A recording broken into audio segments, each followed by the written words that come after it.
Now that pride, once the queen of vices, has become the vice of queens, it's high time we get together and work out some of our kinks. So this year, to celebrate Pride Month, I'm negotiating a peace treaty between Christians and the gay community.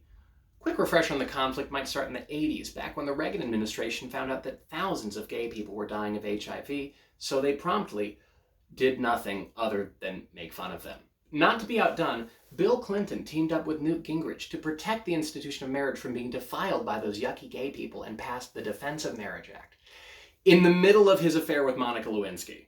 It was so bad that he was impeached by Newt Gingrich, who was also having an affair at that time. Talk about respecting marriage. Anyway, eventually something shifted though. Maybe it had to do with the election of former Antichrist Barack Obama and his vice president Joe Biden, may he rest in peace, but things changed. Suddenly, Masterpiece Cake Shop got taken to the Supreme Court over frosting words. Phil got kicked off Duck Dynasty. Kevin Hart got kicked off the Oscars, and everything was gay.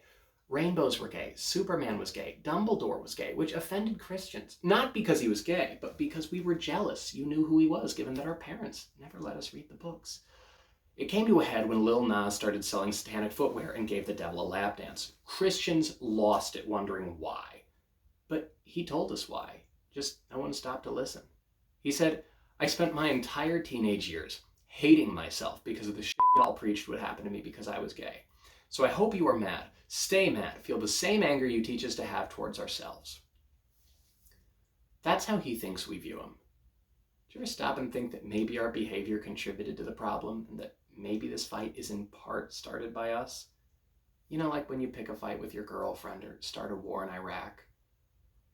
For too long, Christians have treated gay people like a pariah. But when Jesus was here, he didn't dine at the cool kids table. He hung out with the pariah. It was the hookers and the lepers and, worst of all, the IRS. Look, I know gay people. I've never met one who hated Jesus. I've met plenty who did not like Christians, and if you asked them why, their reasons are really compelling.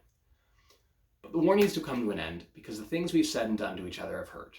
I would know, as I was bullied for being a Christian and also for being a homosexual, despite the fact that I'm not a homosexual, and I'm not even very good at being a Christian, as you all can see. Nonetheless, here are the terms of the treaty. Number one, we don't need to make gay our big thing. Being gay is not an accomplishment. We like Elton John for his music, not because he's gay. We love Jesse Smollett for his ability to be oppressed by two Nigerian bodybuilders for wanting Subway at 2 o'clock in the morning during a polar vortex, not because he's gay.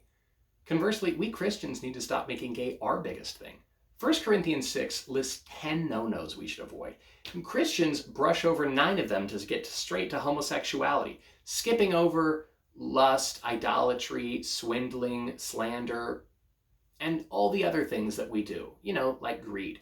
Because really, it's as though every sin deserves a slap on the wrist so long as the wrist isn't limp. Point 2, we need to forgive one another. Look, I need to ask the gay community to forgive many of us, including me. I said some things I'm really not proud of in high school. I didn't do it a lot, but I did it enough. And I'm sorry. And conversely, I need to forgive members of the gay community, lesbians in particular, who every time I like something, you take it off the market. You bought up all the Subarus. You bought up all the flannels from Kohl's on my side. And when I get a celebrity crush, you take her off the market too. So now I have a Toyota, a gray shirt, and no future wife named Cara Delevingne. But I'll forgive you, and I will. Okay, next, we need to call out the crazies on both sides. For example, the Westboro Baptist Church? These idiots? They are crazy, and they do not represent me or what I believe at all. Not with me. Also, when you see a headline like, trans woman is cleared of flashing her penis at Ohio YMCA after judge rules she's too fat for her genitals to be visible, you have to say, first of all, wow! Second of all, not with me. Okay, point 4, both of us need to admit we have a problem with pride. Okay, last year, Christina Aguilera, to celebrate, wore a costume with a massive green phallus and matching Hulk armor, which, yeah, that's in my brain forever now.